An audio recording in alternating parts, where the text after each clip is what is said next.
2023 was arguably the hardest year of my life. From jobs to relationships to moving back home, everything changed for me. And during this time, I turned to my friends and family to help guide me.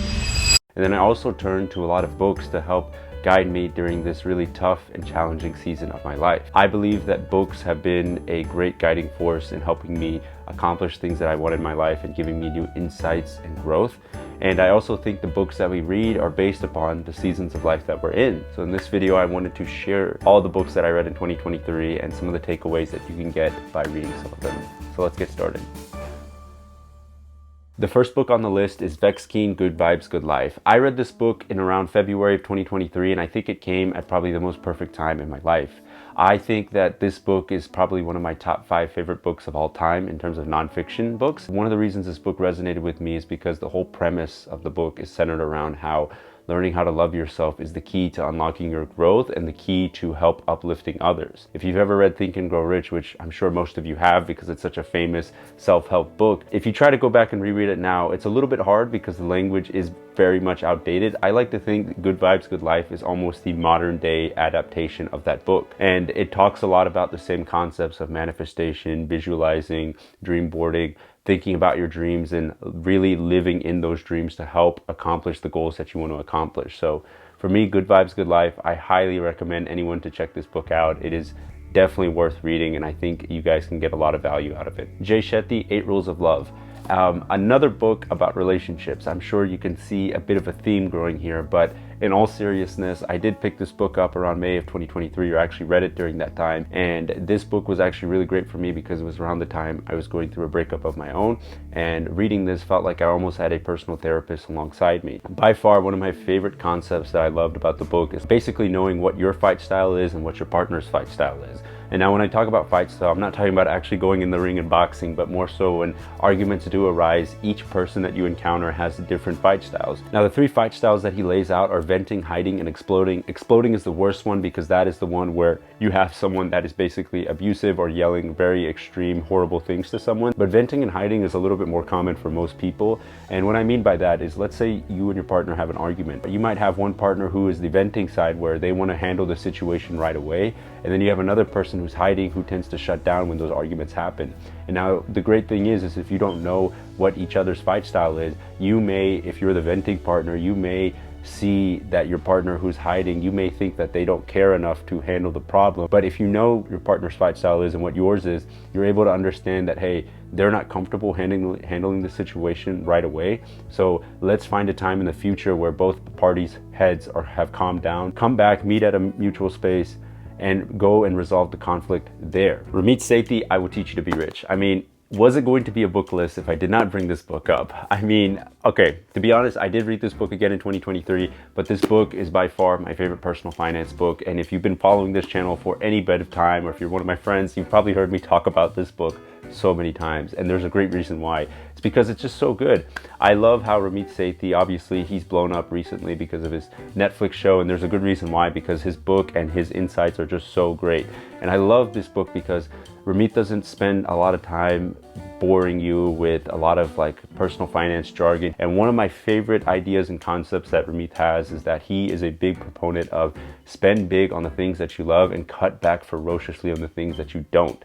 So for example, something that I really like spending money on is tech and experiences. So I want to put more money into those areas, but also cut back on other areas that don't really give me the same amount of joy that those two things do. And obviously that list and those ideas change as you get older or different things come into your life. But I think it's really important for you to understand what are some of the things that you enjoy spending money on and what are some of the things that you don't.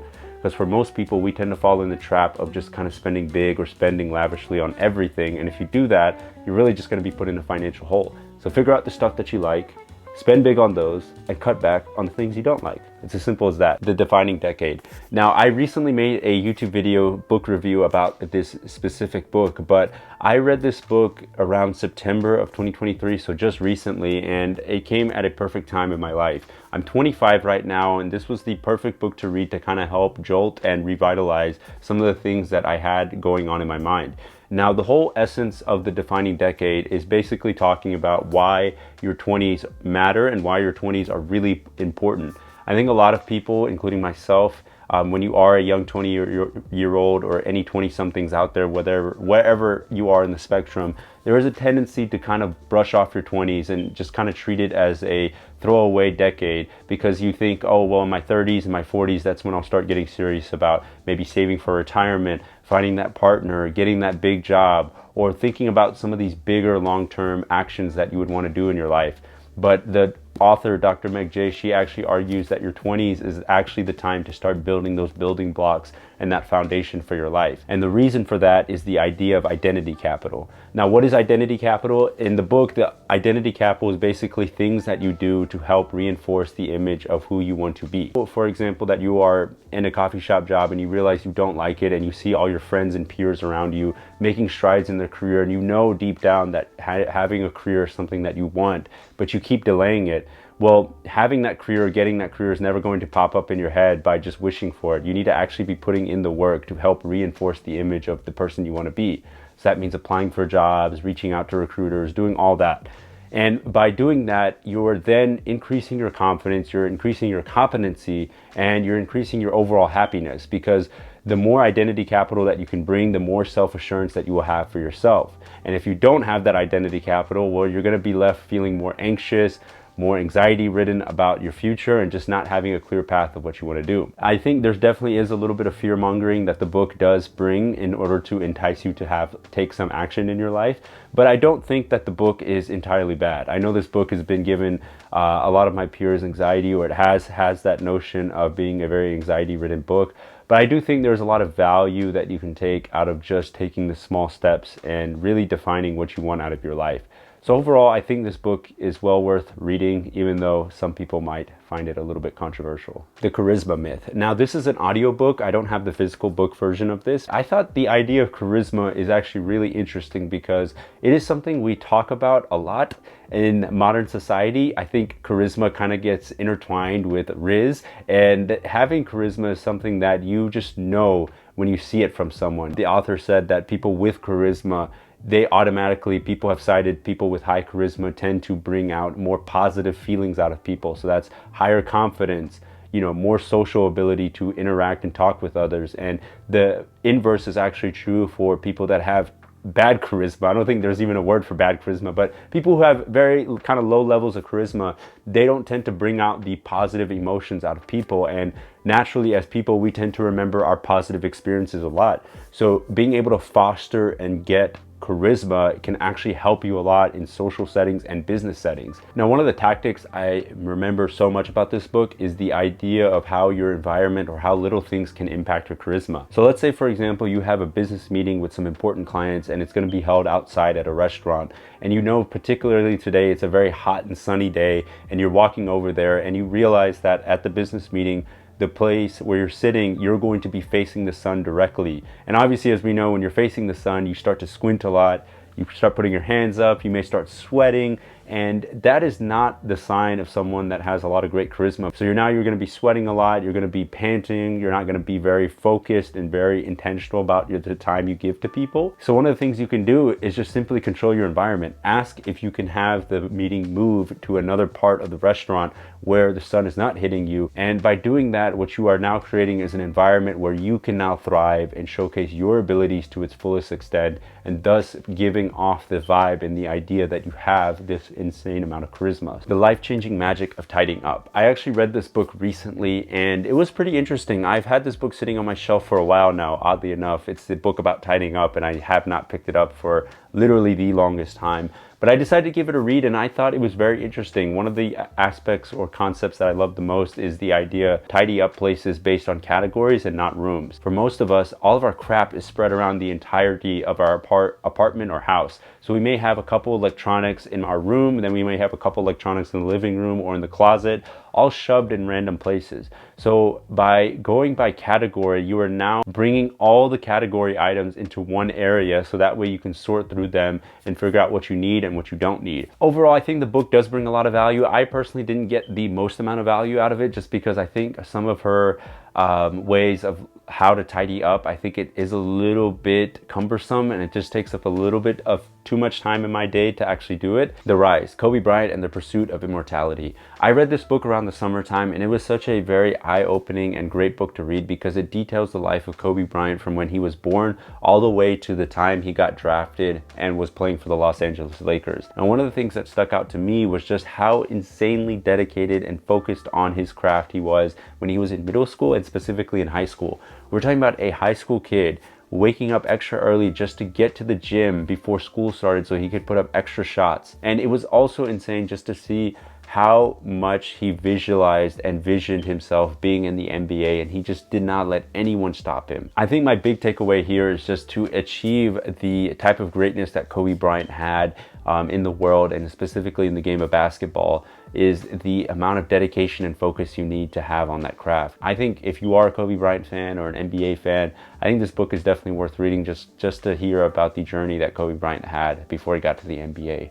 I'm Glad My Mom Died by Jennette McCurdy. Now, this book was really heartbreaking to read when I was reading it over the summer, and I think it was such a detailed and honest memoir, and that is one of the reasons I love reading memoirs, is just to hear about the story and the journey of a lot of these famous actors and actresses or famous people that we grew up watching when we were little. And specifically for Jennette McCurdy, it was really sad because you hear about just her detailed experience dealing with substance abuse, an abusive mother, and just growing up in the world of Hollywood as a childhood actress. If you've watched Nickelodeon or you're a fan of iCarly, you obviously know who Jennette McCurdy was, but reading this book was just really heartbreaking because, you know, you hear about all these detailed stories about her life, and it really just paints the picture, and it really just reminded me about how important it is to check up on the people that are close to you, because you just never know what they're dealing with.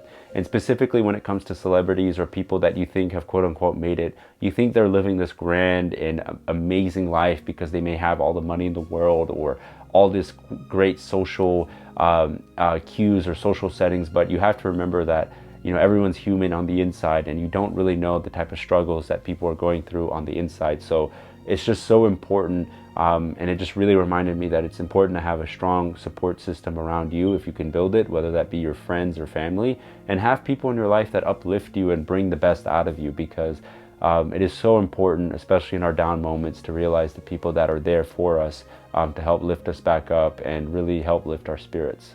The first fiction book is A Killer's Game by Isabel Maldonado. This was actually one of the free books that Amazon Prime gave to people each month, and I decided to pick this one up because it sounded pretty interesting. It's kind of a classic, kind of a stereotypical FBI crime thriller, but hey, I'm all here for it. The book follows the main character, Daniel Vega, as she, I believe, is set in DC or New York City. I know it's bad, I should know this, but basically a crime or murder happened to a famous representative or intern of a representative on Capitol Hill, and she basically goes around chasing them, and eventually, all things said and done, it kind of turns into a hybrid Hunger Games slash, you know, fight for the death survival book and story, and it just was a really interesting and kind of a fun, fast-paced read to have. It didn't feel very long, it also didn't feel very short, and it was just something that really kept me on my toes and was really fun and entertaining to read. So I definitely think if you can pick this book up at your library or wanting to read this book, I don't think you will regret it. I personally enjoyed it and thought it was pretty fun, so A Killer's Game, definitely worth checking out. The Ultimate Spider-Man comics. So I decided to read these comics because I just got done playing Spider-Man 2 around October when the game came out. I binged that game. I played it almost in a week, finished the entire thing. It was such a great game, by the way.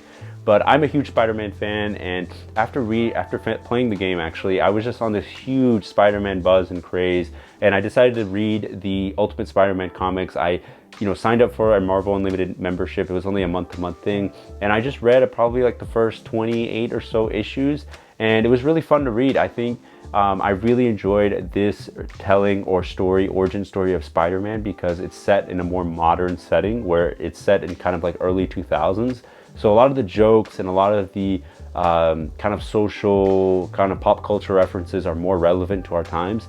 If you try to go back and read the early 1960s or OG run of Spider-Man, it's a little bit harder to read just because there's not as much diversity in characters. The language is really outdated and kind of, I would say, almost a little bit weird to read, being in the more modern, like 21st century that we're in. But reading the Ultimate Spider-Man comics, I really enjoyed it. I really loved how they portrayed Peter Parker to kind of be this really angsty teen, and it just fit his kind of caricature of his mold of what we think of Spider-Man. So if you are a Spider-Man fan, I definitely think reading Ultimate Spider-Man could be the series for you. And there you have it. Those are all the books that I read in 2023. As you can see, it's by no means a huge, ginormous list of books, but I do think reading books is such a great way to learn and grow for yourself, and specifically reading books that are calling you. So really take a deep dive into how you're feeling on the inside. What are some of the challenges and some of the answers that you're seeking? I think if you understand that and you pick books that can help guide you on that journey, it can make the book reading process so much more enjoyable and impactful for you. And I would love to know, what are some of the books that you read in 2023 that left a huge impact on you? I think, as you see, my list is pretty small and it's very on the self-help, like nonfiction side of things, but I would love to hear some of the books that have impacted you and you personally loved that you read this past year. And going into the new year, hopefully this video is a little bit helpful in picking out some of the books that can help guide your book reading journey in 2024. As always, thank you again for watching. With love and respect, Yash.